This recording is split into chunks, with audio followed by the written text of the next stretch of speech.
ఈ data centre మీద మీరు వేసిన పిల్లి మొగ్గలు ఎవరు వేసి ఉంటారు అనమాట. మొదట అసలు ఇది వేస్ట్ అన్నారు, తర్వాత దీనివల్ల అసలు కరెంటు మొత్తం అసలు వైజాగ్ కరెంటు మొత్తం వాళ్ళే వాడేస్తారు, ఇక వైజాగ్ మొత్తం అంధకారంలో ఉంటుంది అన్నారు. ఇకపోతే పొల్యూషన్ అన్నారు. ఎస్, సైడ్ ఎఫెక్ట్స్ ఉంటాయి, వీటి వలన కొన్ని ఉంటాయి, కానీ టెక్నాలజీలో ఉన్న బ్యూటీ అదే, దాన్ని ఓవర్కమ్ చేయటమే. ఈ డేటా సెంటర్లకి మొదట్లో మీరు అన్నట్లు అంటే మీరు అంత దూరం ఆలోచించలేదు నాకు తెలియదు, కానీ -200 డిగ్రీ సెంటిగ్రేడ్ ఉష్ణోగ్రతలో ఉంచాలి వాటిని ఇది చేయటం కోసం. కానీ ఇప్పుడు technology even room temperature 27 degree centigrade దగ్గర అయినా సరిపోతుంది. ఈ తక్కువ కాలంలో అంత అభివృద్ధి చెందింది. కాబట్టి ఇంతకుముందు ఉన్నంత రిక్వైర్మెంటు అంత స్థాయి వాటరు యూజ్ చేయకపోవచ్చు, లేదంటే కనుక కూలింగ్ ఎఫెక్ట్ అవంతాడు. సరే, అదొక అంశం అయితే. ఇక పిల్లి మొగ్గల దగ్గరికి వద్దాం. సో డేటా సెంటర్ వేస్ట్, మళ్ళానేమో ఆ డేటా సెంటర్ తెచ్చింది మేమే. అది గూగుల్ డేటా సెంటర్ కాదు, అదానీ డేటా సెంటర్. మరి గ్రెగరీ అన్న అతను మనోడేం కాదు, ఎక్కడో అమెరికా నుంచి వచ్చాడు. అదానీ డేటా సెంటర్ అన్నాడా లేకపోతే గూగుల్ డేటా సెంటర్ అన్నాడు? సార్ మీరు కాదు, కానీ మీ వైసీపీ తరఫున మన డిబేట్లో అనేక మంది పాల్గొన్నారు. అప్పుడు ఈ గొడవ లేకుండా నేను ఒక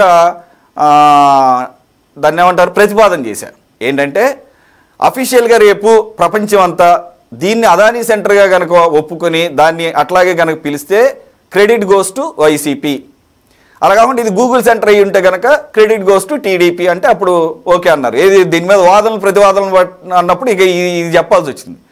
ఇకపోతే ఎవరు శంకుస్థాపన చేసినా దాన్ని కంటిన్యూ చేయడం అనేది మన బాధ్యత. మనల్ని ప్రభుత్వంలో కూర్చోబెట్టింది 5 సంవత్సరాలు మాత్రమే ప్రజలు.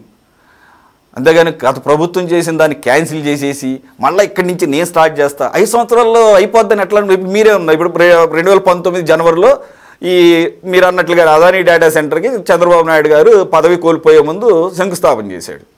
పోయింది పవరు. దాన్ని కంటిన్యూ చేయకుండా మీరేం చేశారు, దాన్ని క్యాన్సిల్ చేశారు. 2020లో స్టార్ట్ చేస్తే మళ్ళీ 2023లో శంకుస్థాపన చేయాల్సి వచ్చింది. ఈ లోపల మీది పోయింది. ఇప్పుడు ఎవరికి క్యారీ ఫార్వర్డ్ చేశారు? అలాగని చెప్పి దాన్ని క్యాన్సిల్ చేయడం కాదు, దానికి యాడ్ ఆన్ చేసి గూగుల్ని యాడ్ చేశారు. సో ఇక్కడ అంతర్జాతీయపరమైన ఒక గుర్తింపు. సో మీ పిల్లి మొగ్గలన్నీ ఒకసారి చూపిస్తున్నాను. ఇప్పుడు ఏదైతే లేటెస్ట్ అప్డేట్ వచ్చిందో దాన్ని మీరు హర్షిస్తున్నారా లేదా? కనీసం ఇప్పుడైనా కానీ ఒక విదేశీ ఏఐ ఎక్స్పర్ట్ చెప్పాడు, అతను చెప్పిన దాంట్లో సగం నిజం ఉన్నా వాస్తవం ఉన్నా ఈ రాష్ట్రానికి మంచి చేకూరుతుంది. ఒకవేళ మేమే కనుక 2029 అధికారంలోకి వస్తే వీటన్నిటిని చక్కగా కంటిన్యూ చేసి ఇక్కడ యువత అటు బెంగళూరు, హైదరాబాదు, నోయిడా అవన్నీ తిరగకుండా ప్రపంచం అంతా తిరగకుండా మన రాష్ట్రంలోనే తల్లిదండ్రుల దగ్గరే ఉండి లేకపోతే సొంత ఊళ్ళలోనే ఉండి పనులు చేసుకునే అవకాశం కల్పిస్తాం అని చెప్పేసి ఒక పాజిటివ్ అట్మాస్ఫియర్ క్రియేట్ చేసే అవకాశం ఉందా? ఆ రకంగా పోతారా లేదా?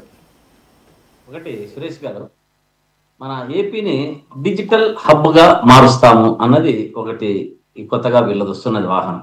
కానీ ప్రజలకు ఉపయోగపడేది కానీ మనకు విద్యార్థులకు కొత్తగా ఉద్యోగాలు వచ్చేటప్పుడు కానీ ఏదైనా మేలు జరిగితే ఫస్ట్ స్వాగతించేది వైఎస్ఆర్ కాంగ్రెస్ పార్టీని. కానీ వీళ్ళలో గొప్పతనం ఒక్కసారి మీరు చూడాలి. ఇప్పుడు మనకు విశాఖపట్నంలో డేటా సెంటర్ రావడం వల్ల చంద్రబాబు నాయుడు గారు కానీ పవన్ కళ్యాణ్ గారు కానీ పెద్ద 2-3 సభల్లో 250 ఉద్యోగాలు అని చెప్పారు. కానీ జగన్మోహన్ రెడ్డి గారు ముందు నుంచి కూడా అంత డబ్బు ఖర్చు పెడుతూ ఉన్నప్పుడు మనకు వేల సంఖ్యలో ఉద్యోగాలు ఉండాలి, అటువంటప్పుడే మనం అక్కడ పెట్టిన దానికి కానీ మనం డబ్బు ఖర్చు పెట్టిన దానికి కానీ ప్రభుత్వానికి కానీ ప్రజలకు కానీ విద్యార్థులకు కానీ వీరందరికీ ఉపయోగం ఉంటుంది అని చెప్పి చాలా స్పష్టంగా తెలియజేశారు. కానీ వీళ్ళలో గొప్పతనం ఏమంటే ఇప్పుడు వీరు చెప్పినది ఎవరు నమ్మకపోయేటప్పటికీ ఇప్పుడు గూగుల్ సెంటర్ను మరి ఒక అమెరికాకు చెందినటువంటి ఏఐ నిపుణుడు గ్రెగరీ సి అనిల్తో కూడా అబద్ధాలు చెప్పించేంత స్థాయికి ఈ కూటమి ప్రభుత్వము ఉన్నది అనేది ప్రజలకంతా తెలుస్తోంది. అంటే ఇప్పుడు వీళ్ళు చెప్పినది ఎవరు నమ్మలే, అయిపోయింది. వీళ్ళు గూగుల్ సెంటర్ అయిపోయింది, వీళ్ళు డేటా సెంటర్ అయిపోయింది, ఏఐ అయిపోయింది, క్వాంటమ్ కంప్యూటర్స్ అయిపోయింది.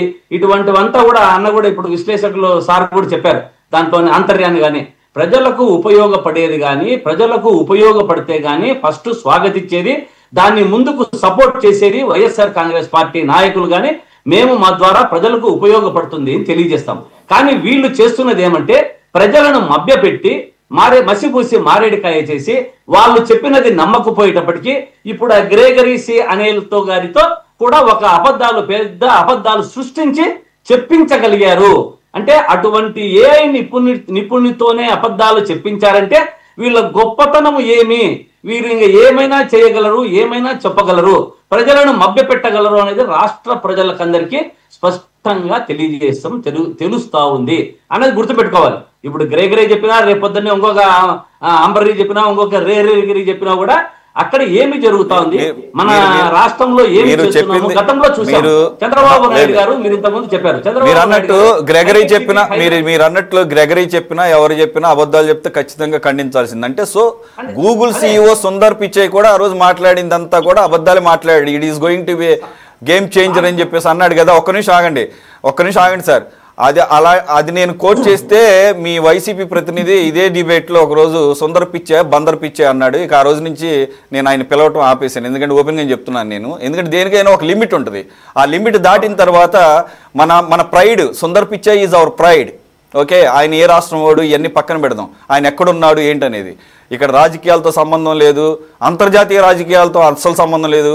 ఆయన అమెరికాలో ఉన్న, అనకాపల్లిలో ఉన్న ఆయన ఒక ప్రతిష్టాత్మకమైనటువంటి ఐటీ జైంట్కి సీఈఓగా ఉన్నప్పుడు ఆయన్ని కనీసం గౌరవించకపోయినా పర్లేదు, అగౌరవపరచకూడదన్న జ్ఞానం కూడా మర్చిపోయి కొన్ని కామెంట్లు చేస్తే ఇక నేను దాన్ని సహించలేకపోయాను. నేను చెప్తున్నాను అనమాట. కాబట్టి మీరు కూడా అదే లైన్లో ఏమన్నారంటే ఆ పదజాలం వాడకపోయినా గ్రెగరీ చెప్పినా ఇంకెవరు చెప్పినా, అంటే సుందర్ పిచై చెప్పినా కూడా అబద్ధాలు చెబుతాడు అనమాట.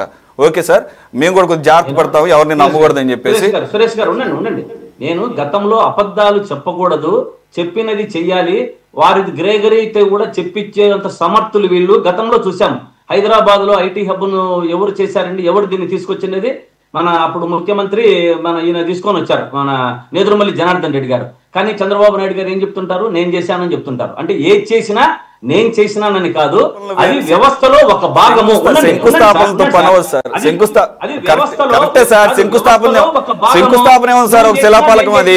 శంకుస్థాపన చేయడంతో పనవచ్చు సార్, శంకుస్థాపనలతో పనవచ్చు సార్. శంకుస్థాపనలు చేస్తేనే క్రెడిట్ రాదు సార్, శంకుస్థాపనతో పనవదు. ఒక హైటెక్ సిటీ, ఒక బిల్డింగ్ కడితే పనవచ్చు సార్, మైక్రోసాఫ్ట్ ని తీసుకొస్తేనే పని అవుతుంది సార్, అలాగే ఒక గూగుల్ ని తీసుకొస్తేనే పని అవుతుంది. అంతే తప్ప అక్కడ ఏదో బిల్డింగ్ కట్టేసి ఒక శిలాఫలకం పెట్టేస్తే పని అవుతుంది సార్. ఏముంది, కడప స్టీల్ ప్లాంట్కి మొత్తం కలిపి 3-4 సార్లు శంకుస్థాపన చేశారు. ఏముంది, ఒక రాయి పడింది అక్కడ? లేదు కదా.